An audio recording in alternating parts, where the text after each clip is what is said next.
So welcome everybody. This is Town Hall 109. The banter you've been hearing is from my great group of friends and staff here at Big, Elliot Cotto, Melissa Schoen, um, all helping us to get things moving. And we're going to go ahead and get started. So let's do it. So first of all, I'm your host, John Best. I'm the CEO and co-founder of the Best Innovation Group. I'm also an author. Best Innovation Group was founded to support the growth of credit unions, particularly in innovation, APIs, consulting. We do a lot of stuff. And one of the things we did was we started hosting this town hall many years ago. Well, not many years ago, but in 2020 as a result of the pandemic. And it's just become a staple. So we're thankful for all the people who attend every week. And we're thankful for the opportunity to work with everyone. My other co-host, if he's gotten himself off his, there he is, Mikey. Zoom was taking forever to fire up this morning. So I know. It was like, here we are. I had to do the Model T type thing and get it cranked up. Yeah. So I was like, you got to feed the squirrels. What's going on over there? Get the flywheel going for sure. Yeah. Mike Lawson, he's the creator and host of CU Broadcast. And I'm proud to say my friend for close to 20 years now. At least, yeah. Yeah. Someone I've worked with for a long, long time and has been just an incredible boost to the credit union community. If you're not watching CU Broadcast, then you're just a sad credit union human being, and you should probably wouldn't go that far. I don't know, maybe get therapy. I mean, I would say maybe that's a sponsor for. Oh, maybe I should start like a BetterHelp for credit union executives. What do you think, Mike?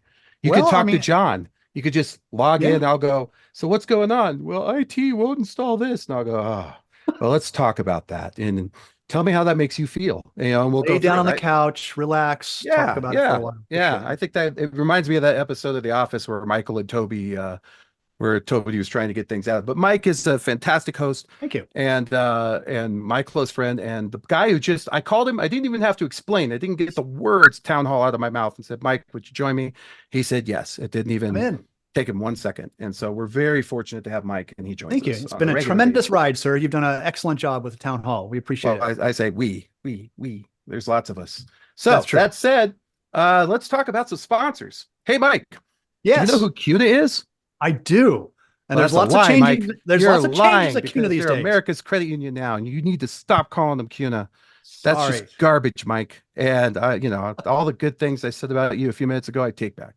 No, CUNA councils. If you've not been to CUNA councils, they have a council for everything. If you are working in accounting, if you're working in lending, if you're working in tech, if you're working in operations, marketing, it is just a fantastic place to go meet others who are doing the same work as you and accomplishing things. And now they're just going to get bigger and better. And we're proud to say they've even evolved their relationship with us at the town hall this year. So we'll be doing more with them. As a matter of fact, Mike, you going to be at GAC? I will. Are you? Yes, I'm actually hosting the CEO roundtable with Glenn. Awesome. Oh my gosh. And I think it's a CEO's only meeting, but we're going to be discussing AI, cost of funds, liquidity. We're just going to be open sort of forum, kind of like this, just to kind of talk about things. Count me in. Speaking of that, we have a new sponsor, Mike, and you probably know him. I do. Know them. Well. So we've added into our world our friends from Illuma Labs. Now, I have a cool story about that, but first I want to let Melinda say a few words. Melinda, go ahead. Thank you for joining us. Thanks, John. It's an honor and also humbling to be here today. I looked at the list of attendees. I see some familiar names, some unknown. So for those who don't know us, I'm Milan. I'm the founder and CEO at Illuma. We are specialized in voice authentication services and solutions for credit unions. And in fact, we're the only QSO that specializes in this space. And that's what we are today. But that's not where we started. We started off as a defense contractor. Our first few years were developing the core technology under advanced R&D contracts with the Department of Homeland Security. But then a sequence of very specific events happened mid-2019 to early 2020, just before the pandemic, that changed the identity of the company completely. The first one of those was Finovate in spring in 2019, where I got the first exposure and met one of our first believers in Illuma. That's Chris Carney from Truest. I think he's on this call. So, Chris, thank you again for being the first person to show me point me in the right direction. And drive the interest in the technology. That led then to a few different opportunities where I got to explore credit unions deeper. Finally ended up at Venture Tech in 2019. I met a lot of people among credit unions. There was a lot of positive feedback and support for technology. We won Best in Show there, which was awesome. And I got the opportunity to meet, some very key people like Nick Evans, who was back at Veridian back then, at Circle now, Jenny Jackson from QNet Strategic Services, Chad Rogers from Connexus, and a long list of people to name. And from there on, the next big one was coming down to the Innovation Club in Tampa just before the pandemic. I think that was my last flight before I sat at home for 18 plus months. Me too. That pretty much sealed the deal for me. And what I learned over those sequence of events over like 8-9 months was there was an industry that wanted what we were building, and more importantly, just thoroughly impressed with the caliber of people I met at each one of these. Right, there was professional, friendly, collaborative. There wasn't this solution provider to buyer animosity. It was very partner oriented, which just drove even more passion for me as well as everyone on our team. It was no brainer. We pivoted to a QSO shortly after that, and I haven't looked back since. So, John, I don't know if I've shared the story in this detail with you, but you should know you were one of the key people that stirred the pivot, and the reason why we're here today. And now it's an honor to give a little bit back, with the opportunity to be a sponsor. So thank you for that. Thank you so much, and we're just glad to have you. You and I were discussing the other day just how far everything's come, and I often sort of, people tell me, well, what do they do? And so, Mike, let's do it. You be the credit union caller, Mike, and I'll be the credit union call center representative. Wow. This is one of my favorite skits. So, beep, boop, beep, beep, boop, boop, beep, boop, boop. Oh, hi. Hello, XYZ Credit Union. No, I'll be the guy. You be the customer. Right. The member. Yeah, okay. Hi, this is John Best. Thank you for calling Suncoast Credit Union here in Florida. How can I help you today? I went off the rails already. I'm doing great, Suncoast. Thanks for helping me out today. Yeah, can you give me your name and member number? My name is Mike Lawson, Mike Lawson, Lawson. Anything else? Great. Yeah. When was your great aunt Jean born? When or where? Yeah, what date? Oh, what date? 1832. Wow. Okay, so you know that one. All right. Yes. We're still gonna, I'm still not sure you're really who you are. I'm hoping that you could also tell me the code to your phone. I need the pin to your phone. Yes. Also, could you do 6 jumping jacks, and we could see you? So if you don't do them, we'll know. Go ahead. The code to my phone is 1111. Excellent security, sir. You're the kind of member we're looking for. I'm Yeah, sure the code to I'm sure your home banking password is password spelled with the @ sign. How did you guess? Oh my gosh. Yeah. Nobody's ever going to guess that. So never. The thing I would say is this, and Melinda, you could qualify this. How long would it have taken if we were using the Illuma Labs to validate who he is if he was already in the system? It probably would have happened at the time he said hello, XYZ Credit Union, right? Pretty much, yeah. Like we're averaging about 12 to 14 seconds, and most of that actually is when the agent is introducing themselves. So it's about 1, maybe 2 sentences from the member. It's pretty much our average. And I've talked, Chris Kearney and I have talked at length, and one of the things I know it does is when you don't have to jump through that many hoops, the trust level between the member and the executive is a lot higher, or the call center representative, because it doesn't feel like you've questioned their integrity before you go to work with them, right? It's an unfortunate standard in this world, and it's going to get worse. So I can't say enough about the types of things. What I love most about Melinda's company is they've been willing to work with me with my crazy ideas. When I do voice cloning and stuff, he doesn't shun me away and go, you're dumb. He listens. He wants to work with us, and it's been fantastic. So thank you for taking the time, and welcome aboard. It's an honor, like I said, to be here, and look forward to continuing advancing the technology and helping credit unions move forward and moving forward along with them. Appreciate the opportunity to be here. Well, we're thankful to have you. And guess what? It's a new year. Mike. Did you know that? It's Happy New Year, 2024. John, by the This way. is the this is the first 2024 meeting, and we are going to start something new. We're giving away something every single meeting, Mike. Did you know that? Like a game show. I like it. Yeah. So today's giveaway, and is brought to you by William Mills Agency, where fintechs go to thrive. That's what they told me I have to say every time in a little whisper. So we are giving away today this 3D printer. Yeah, you heard me right. We're giving away a full 3D printer. We're not messing around here, Mike. You know, here it is. For those of you that don't know what a 3D printer is, it's a device that you can download basically diagram or plans on the web, and you can print them. And you can go to lots of sites and get different things. And I'll tell you, I can't tell you how often I use my mic. I'm constant. Like the other day I broke something on my CPAP machine. For those of us that are really old, you know what the CPAP machine is. For those of you that don't, good for you. And it was a little plastic clip. And I was like, someone's got to have made one of these. So I just went out, I looked, I printed myself a new one, and I had it that day. And it printed in less than like 15 minutes. And so we're giving away this one. It's not a super high-end one, but it's a great way to learn. And we're excited for whoever wins this. So, wow. How Hudson Valley reduced its caller verifications. Yeah. So very, very cool stuff with this. And we'll be giving away that in the wheel. So what we need you to do, there's a couple points on this, Mike, that I want to make. The first one is the fact that we are going to be putting your name into there. So you got to put your name into the chat so we can put you in the wheel. So everybody who's here, please put your name into the chat. We have made a decision this year. We're not going to be giving anything to vendors. So if you're a vendor, no offense, but you can not put your name in the chat. We love that you're here and we're thankful for you. But this is for our credit union peeps. The follow-up to that is, I don't know if you know this, Mike, but we actually are doing something even more interesting. If you will share our social media posts on LinkedIn or Facebook or any of those places about the town hall, and we see it, we will put your name on the wheel, not once, not twice, but once for every time that you share it. Now that said, within reason. So Mike, don't go sharing it like 60,000 times. Oops. And then, you would statistically win.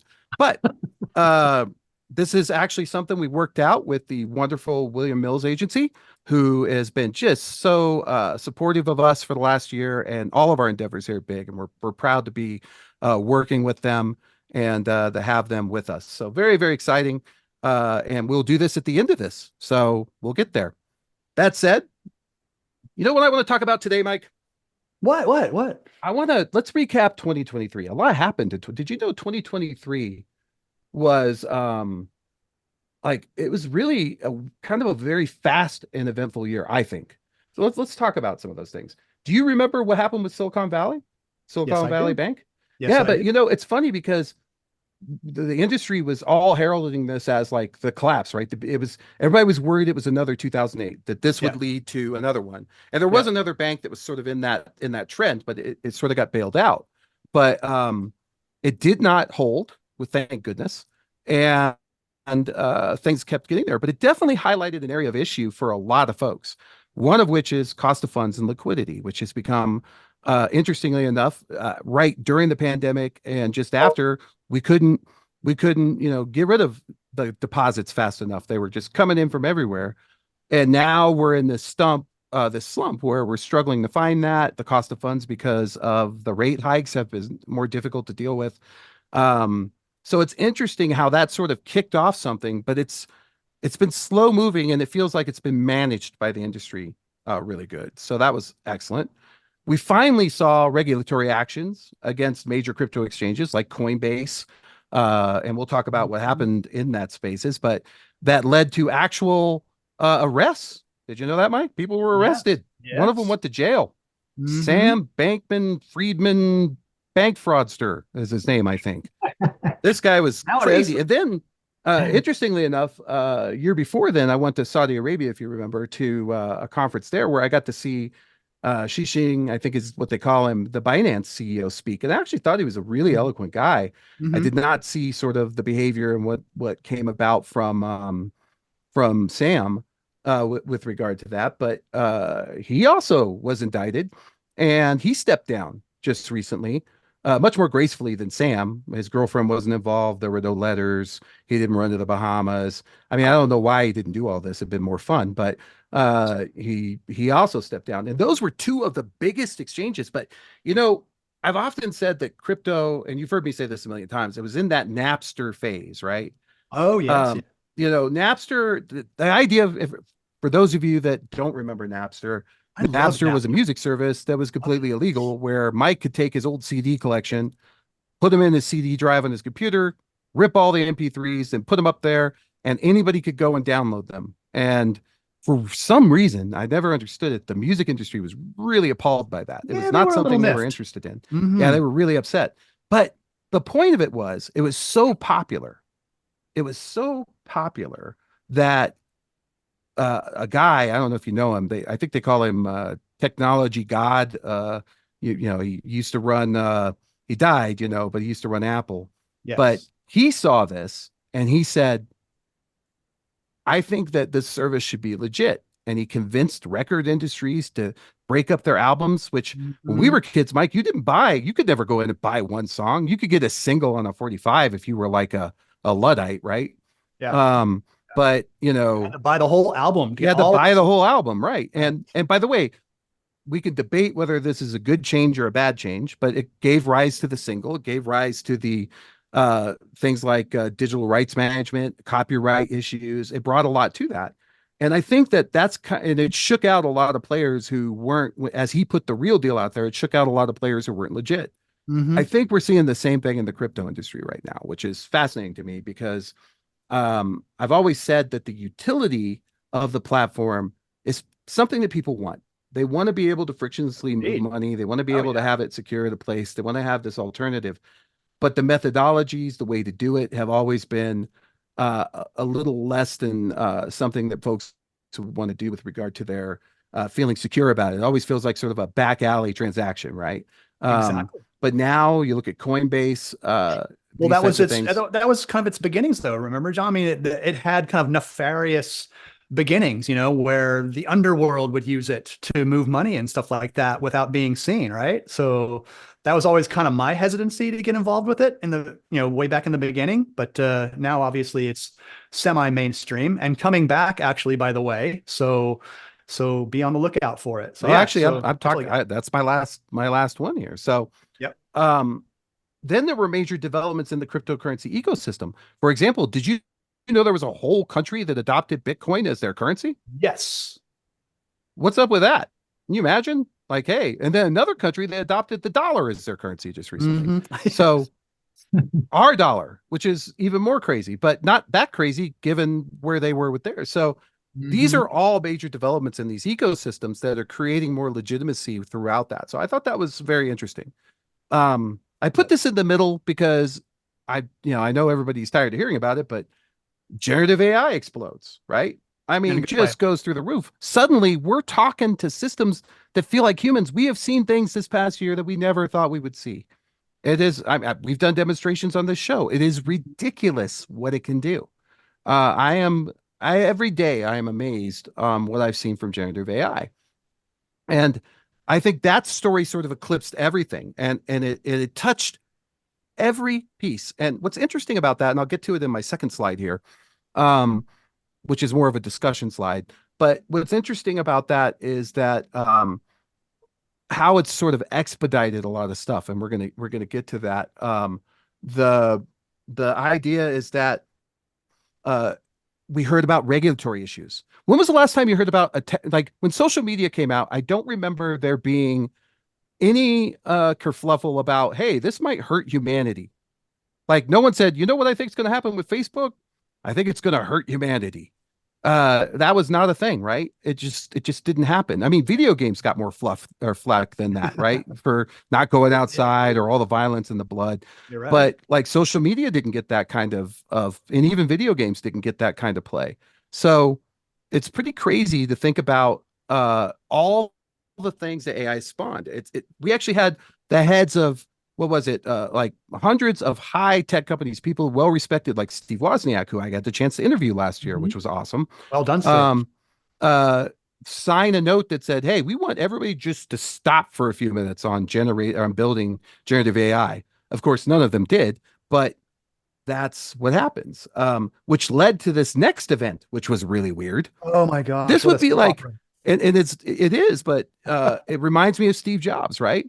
Yeah, Steve exactly. Jobs is thrown out of Apple. He started his own group and refused to wear shoes and deodorant. Now, sometimes that'll have an effect on people. And Woz and I actually talked about it a bit. He said there was Jobs one. If you haven't seen this interview, I think it's out there somewhere, but we talked about there was Steve Jobs Prime, which was his best friend in school and the only person that would talk to him. There was Steve Jobs one, which was a business guy that he struggled with a bit, and Steve Jobs, three or two, which was his, the guy towards the end that was really close with. Hmm. Um, and I think that Sam Altman being let go, the initial thought on that was that OpenAI was built around this idea of safety and was initially developed by that. They lost Elon Musk, who we could just have a whole line on here that just says Musk and go into that, but I didn't want to do that. But the fact that he was let go and then immediately rehired and almost started another Microsoft generative AI project is Yeah. very interesting for this year. Well, Microsoft hired him right away, right? So Yeah, that tells you a lot right there. right there. Yeah, the Satya was like, "Come on board, man," and almost Exactly. Well, all thank the you. people from OpenAI were going to leave and go with him. That's right. So that's a big deal. Data breaches this year. We've had some big. Is it me or have data breaches just become like, whatever? Like, It's almost becoming white noise. We're almost yeah, we're becoming numb numb to to it. them. Yeah. Yeah, it was funny. My mother-in-law, she's like, can't put TikTok on here because the Chinese will have our information. And I put my arm around her and I said, Lynn, the Chinese have had your information for a long, long time. They already know where you are. The office of the personnel OPM, the personnel management in the government was hacked 3 years before then. But we did have this significant event at the end of the year where 60 credit unions had a big problem from a centralized source with Hmm. Ogo and another company. Yeah. And obviously they've cleaned that up but at the same time, they haven't been these catastrophic events that we always worry about.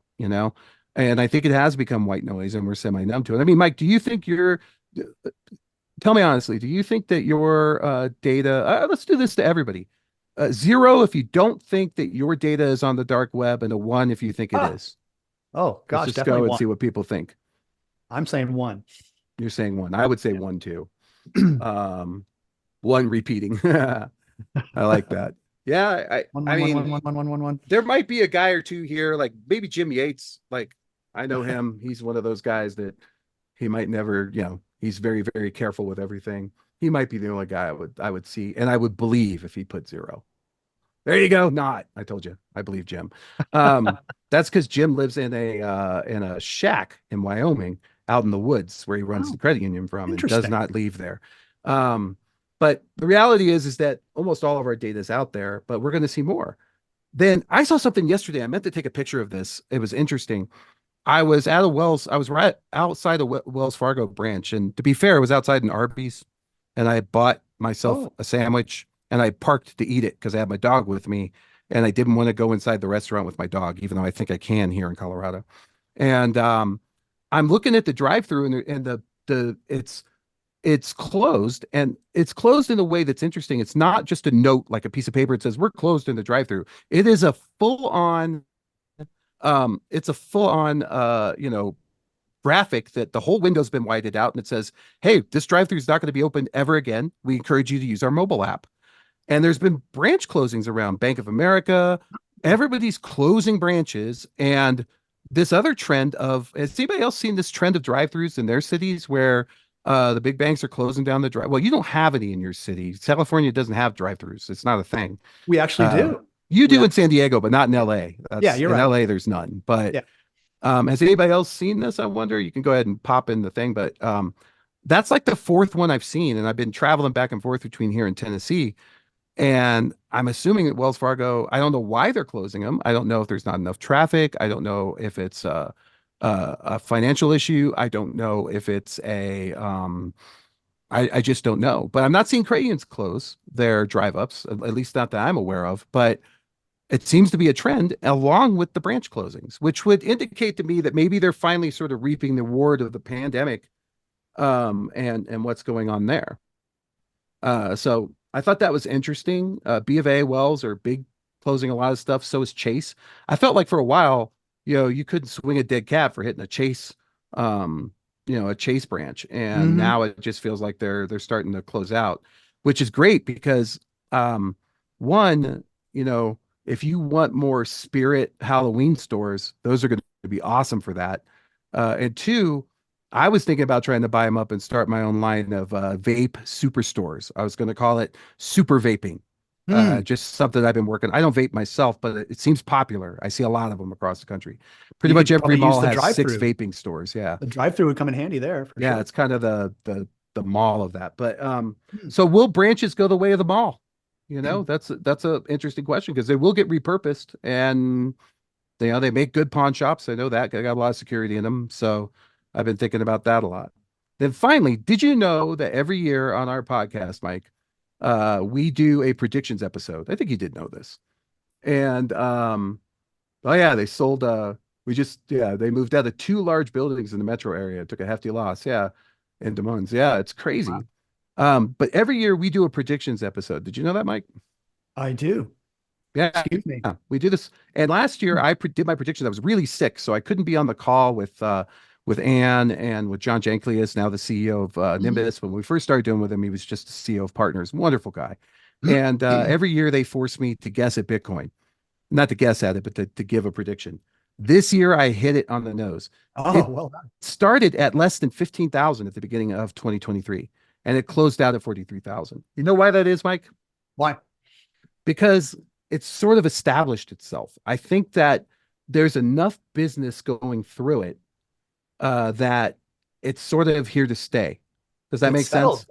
Yeah. Yeah, I think it's settled, and I do think it'll go up. I predicted a lot higher Oh, I think so for too. next year, Yeah. or for this year, particularly in an election year where people are going to be concerned about their finances and what goes on. And I think that the crypto in some ways is the new hide the money under your mattress plan, you know, rather than dig a hole in the backyard and bury it. You can move it to crypto and feel comfortable there that it's okay. But we Hmm. are coming to the end. We're getting close to the end of the number of Bitcoin that are going to be happening. The complexity is way up. We're going to have another halvening, which is interesting. So a lot to think about there. But what it got me thinking about, you know what it got me thinking about, Mike? What? It got me thinking about New Year's resolutions for credit Oh, unions, Mike. I Here like am this. I. If I was the CEO of a credit union, by the way, I want to, I'll do it in a minute here. I definitely want to bring up something, but I want to ask him first. So I'll just go ahead and ask him before I do. I don't want him getting in trouble or getting mad at me, but I definitely want to bring him into, well, let me ask him. Randy, can I share your news or not talk about it? You can unpop and say something, or you can put it in the chat. I don't care. But Hmm. why he does that? I No, said, more what's days. that? Couple more days. Okay, so I'll sit on it. Anyways, Randy and I were talking, and we've been talking a lot lately. And he's a great friend. And I thought to myself, if I was Randy or if I was any of these folks who are in the credit union space, what would be my New Year's resolutions on behalf of credit unions, given everything that I've seen in 2023? So let's start off with the first one. Defend your data. You know what that means, Mike? I was about to ask you, what does that mean, John? We have now, if you haven't realized already, you absolutely have to know now that data is the most important asset next to your people at your credit union. There is Right. no more important asset at your credit union, not your buildings, not your network, not your technology. There's your people and your data in Hmm. that order. And interestingly enough, we are still, it's 2020, it's 2024, Mike? I don't know if you know Last this. I checked, yeah, Yeah, last yeah, couple of days ago. 2024. And we are still letting these companies come in and screen scrape data for free. Now, there was an argument in the past that, oh, well, none of the budgeting stuff really took off or whatever. But you know what really likes data and could do a lot with data? You know what just absorbs data? AI. AI loves Yes, you data. In need that for fact, your AI. yeah, Yes. and you absolutely need it. And so this is a controversial and provocative take. I cover it in my book. I think there's a whole chapter on it. But I believe that we are going to have to do something about the screen scraping folks and prevent them. It's time to stop. There has to be something coming the other way from us giving all this data to them, or they're going to make it profitable for them in a way that disintermediates us. Now, who is doing Because the screen scraping again? Who's doing all that? of the mints of the world, the Okay. Yodleys of the world, you Yeah. know, those kinds of guys. Okay. And it's just a tremendous opportunity for credit unions to, or for those organizations to take the credit union data. And before it was about budgeting, and that was kind of their thing, and they'd use it to cross sell some credit cards and things. It wasn't good. But now they're going to be able to take that and do things that will exceed possibly what we can do.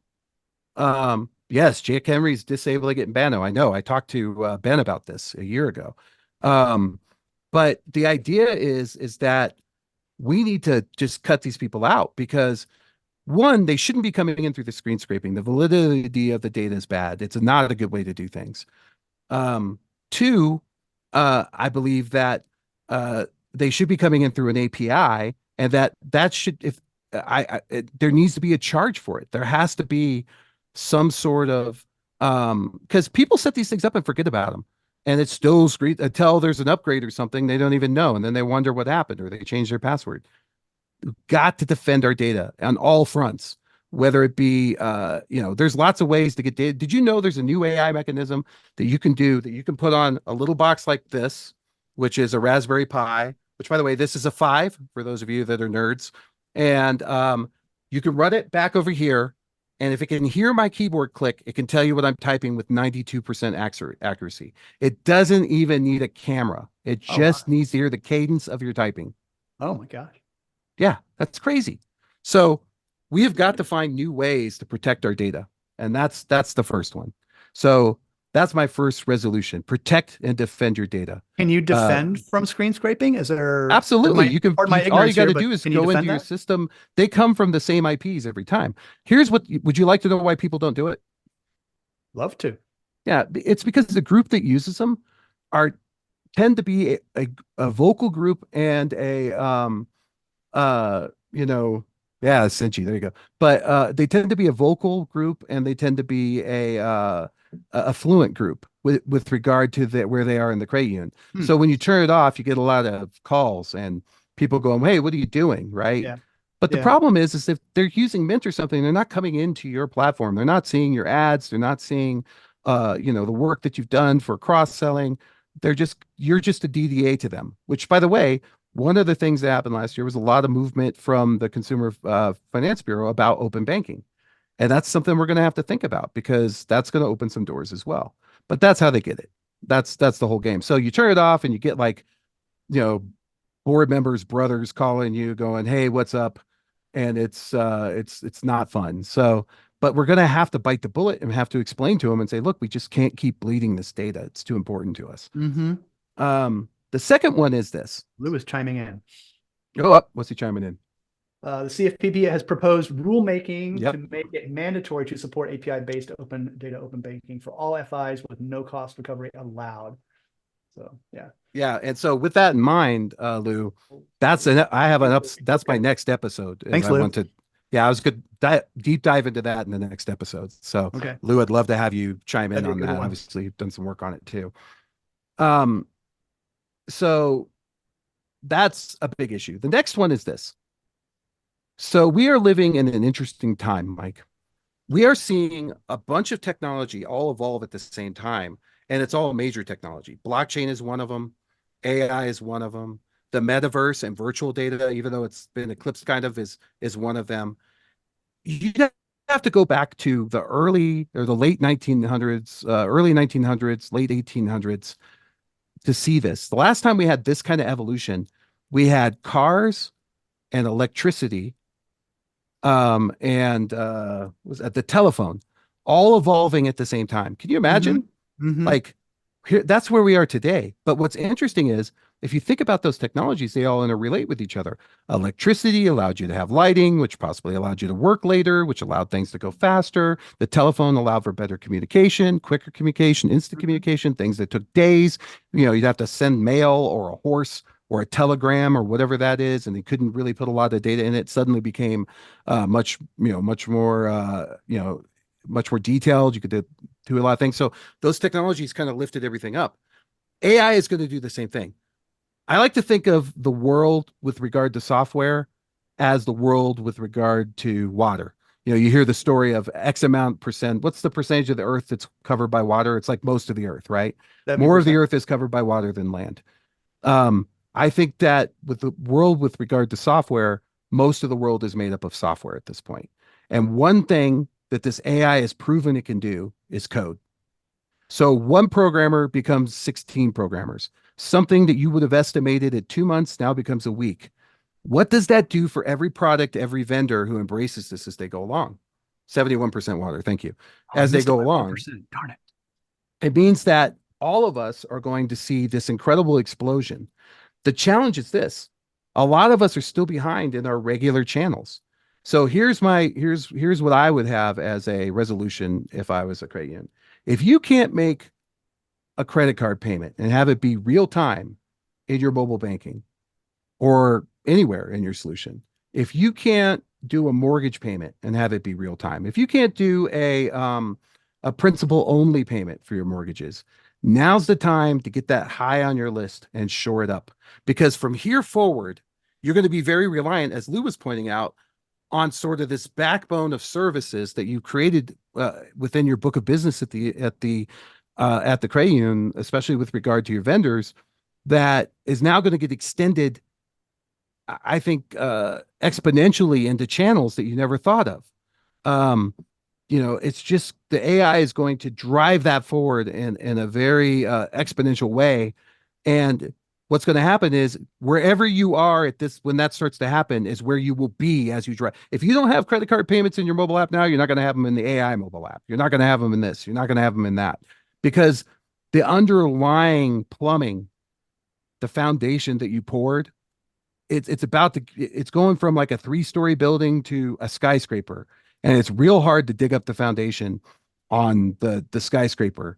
Much easier to deal with the smaller building before everything happens. So Really? that's another one that I think is really, really important. That would be a resolution for me is, hey, I got to shore up my channels. I just got to make sure I have parity in the major products and services, and that I am giving the same service across all of them. And if you're not, and that channel isn't being used, I know this is hard. This is a hard one, Mike. And I'm going to say it out loud, and people probably just going to leave. I would imagine they're just going to drop off. Watch the numbers. No, we don't want people to leave. No. Yeah, but I have to say it, Mike. I have to say it. It's a dirty secret. It's a dirty little credit union secret. You know what the dirty little credit? You want to know what it is, Mike? I'm going to whisper it to you. Okay. Here it is. We never turn anything off. We've been using the same IVR since 1979. The same 400 people log into it, but we'll never turn it off. We deprecate nothing. We carry it along behind us like a plow. We drag it behind us, and then we add more to it, and we wonder why we're slowing down and it's hard to drag things around. So that's going to be the other thing, is we have to consider, if we don't have that channel shored up, is that channel a future channel, and do we need to keep it around? Yeah. So that was my next one. Okay. All right. Make sure you have good data warehouse and data governance. This goes modernize back your to data. defend your data. I think Ty did Ty? Oh, go ahead, Ty. Did you want to chime in? Can you hear me? Yeah, you're great. Okay. I was going to say what you can also do is find a means to modernize the use of your data without necessarily having to alter your foundational technologies. And there are means of doing that. Yeah, absolutely. And I think, but the thing is, if you don't have your poop in a group, it's hard to do, right? Yeah. And Good way you to could put steal it. I that haven't heard reference that if you'd one. like. You can tell. What did you just say, John? Poop in the group is my official language for tagging your data, which is something Ty and I talked about, and your ability to understand your data and categorize it and label it, which is going to be that's why this line is here, because if you already have a good data warehouse and good data governance, your next big step is going to be labeling it and tagging it, which Ty has a solution for, which we haven't connected on yet, but I'm excited to do it.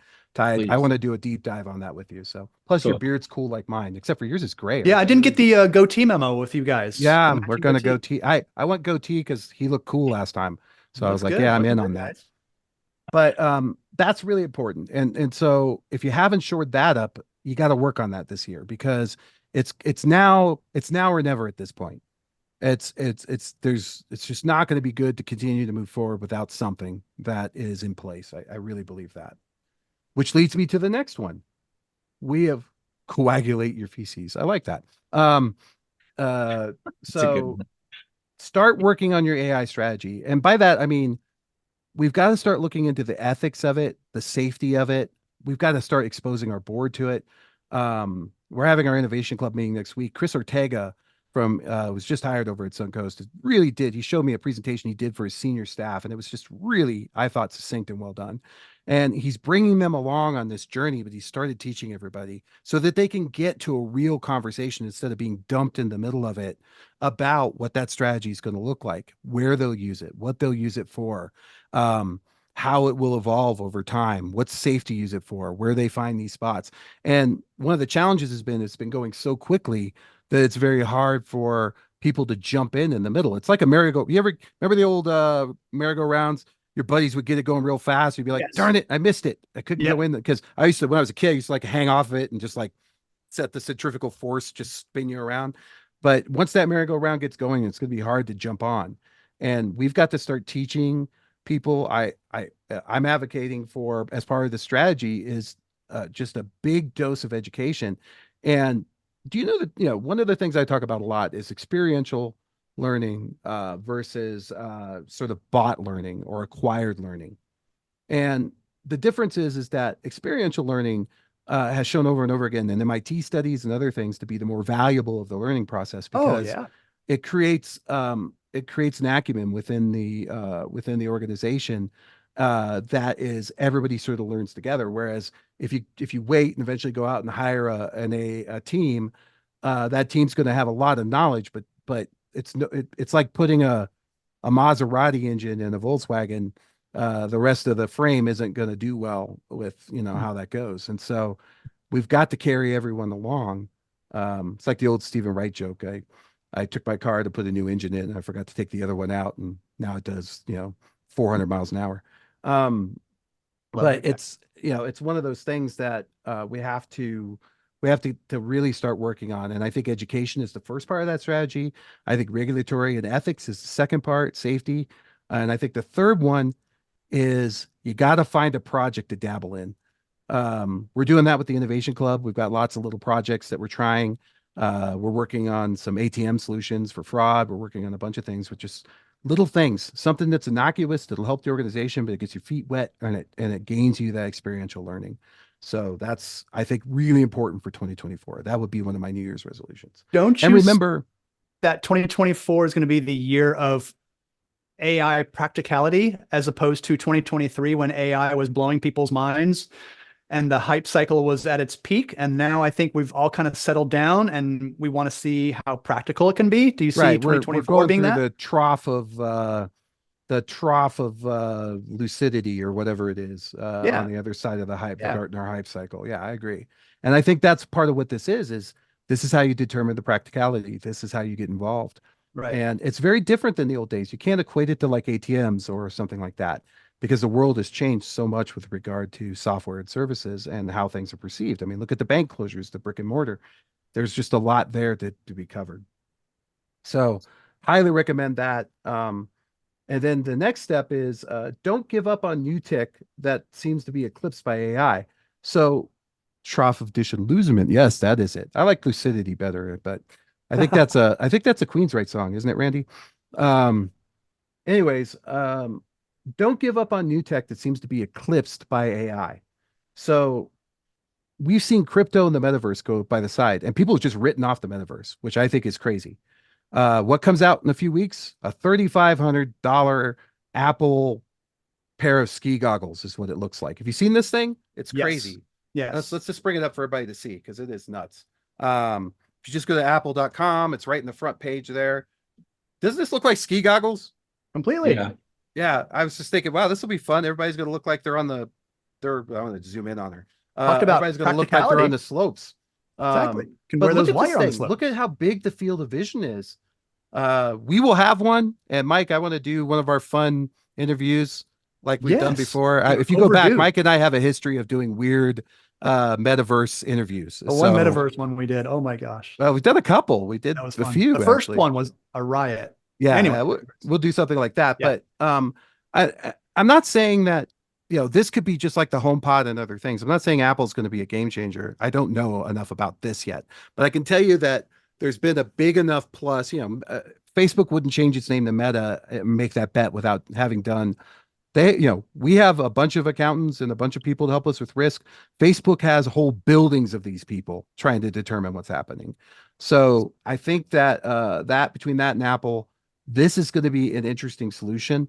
And AI is just going to expedite it. So there's been a lot of things in the metaverse that's been hard to deal with because of the nature of the clunky systems. I mean, even this thing, we're going to look back on this and go, who the hell was wearing this, right? But the form is going to change, but the functionality, particularly in augmented reality, is going to be very important. You can imagine walking around a mall and seeing all the reviews for all the products you're looking at, those sorts of things. It's just going to be, or a shopping list where as you're walking by, it goes, hey, that's on your list, grab it, just crazy stuff that we're going to see. But that's going to be that's where I go back to this metaphor of the car, electricity, and the telephone.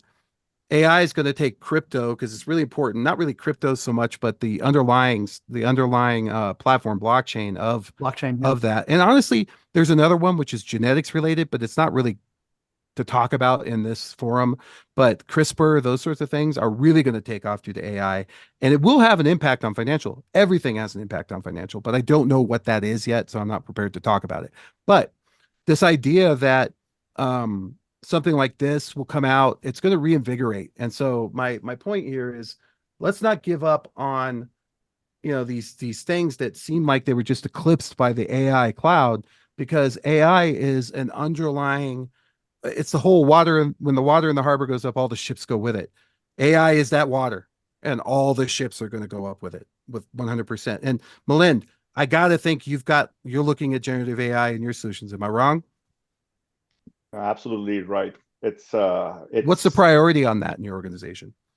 Very high, both from a solution perspective, also I'd say from a marketing perspective, because there's a lot of buzz around it, as you can imagine. We haven't seen real attacks, against our system at any of our clients from generative AI, but the tools are getting simpler and simpler. It is going to happen. Is it tomorrow? Is it next year? Is it later this year? Don't know, but it's right up the alley, and we're doing everything we can to be prepared. What a perfect segue. It's almost like him and I planned this into my next one, which is step up security. You've got to look at all of your firewalls. You've got to look at all of your devices. You need to assess all of your different types of cryptography with regard to VPNs, and you need to make sure that you are locked down tight. Because here's the thing. Here's the way it worked before, Mike. Let's say I'm a bad guy and I want to try to get into a credit union. So I go to LinkedIn, I send out 20 emails. I see Randy's on my screen, so he's going to keep getting brought up. I see Randy. Oh, and I see Melinda, and I go, hey, here's the CEO of this place. If I could get into his computer, I would have presumably access to everything. Probably not true, because I know as a CEO, they don't give me access to anything. But you could pretend as a bad guy, that would be useful. So they send out these 10, 12 emails. They wait, they see, they try again. They keep going until they get me to click on something. However, what if you could send out 3,000 emails? And what if the AI could automatically go through those emails? And what if the AI could rebuild all those emails and keep changing things? And what if the AI could look at Randy's profile or Melin's profile and come up with something very compelling? Do you remember the very first big viral virus? Do you remember the name of it? Wasn't it I love you virus or Yes. something like that? Yeah. Why was it so compelling? Because if you got an email with a subject that said, I love you, Yeah. back then, I mean, it was just, you couldn't help but open it. I mean, it was psychologically, it was a brilliant, brilliant play, because, and it hit the world hard, Yeah. right? It brought down a lot of stuff. We're going to see something like that, an event like that I think will take down a whole major city or something in 2024. And you don't want to be. So, for example, we were working with a credit union just recently that their power grid, the company, was dealing with ransomware, and they were going to have to switch to generator because they weren't planning on paying it, and it powered the whole city. Oh gosh. And so it doesn't have to be you that gets ransomed. It can be, no offense, but like Malin said, if you're a value partner, they better have plans for this, and you Yeah. got to go through. I think security is going to be the big surprise of 2024, because so much of this, to Malin's point, is open source and so available. So we have about 9 minutes left. I want to get to the wheel, but before I get to the wheel, I wanted to see if I missed any resolutions. Anybody had a resolution for themselves that they said, hey, we're doing this. This is our entire resolution for the year for the Cranium. Does anybody have anything they wanted to share?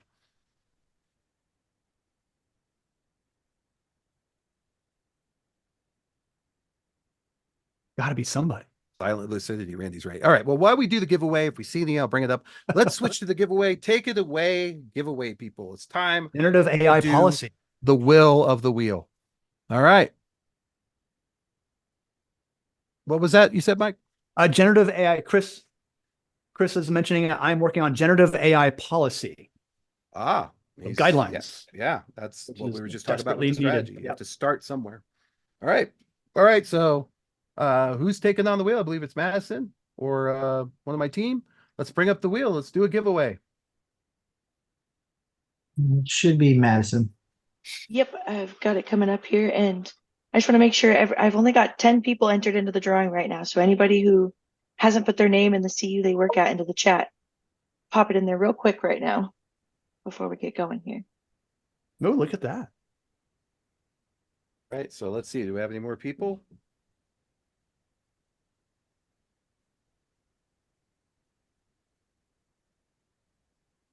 Maybe it's my gift. Like, that looks like work. Oh, now Julie's in now. Trish, Trish, Julie, all okay. right. So you got to add Trish and Julie.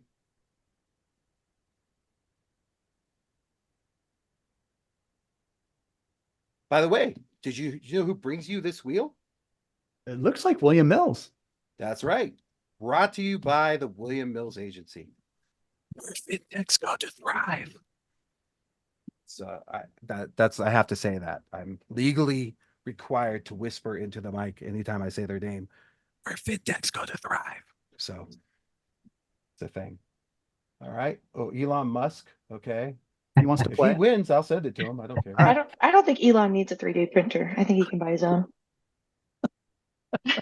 He's a well-known kind of stingy guy. So did you see the news about him? So he's being investigated because of his use of drugs.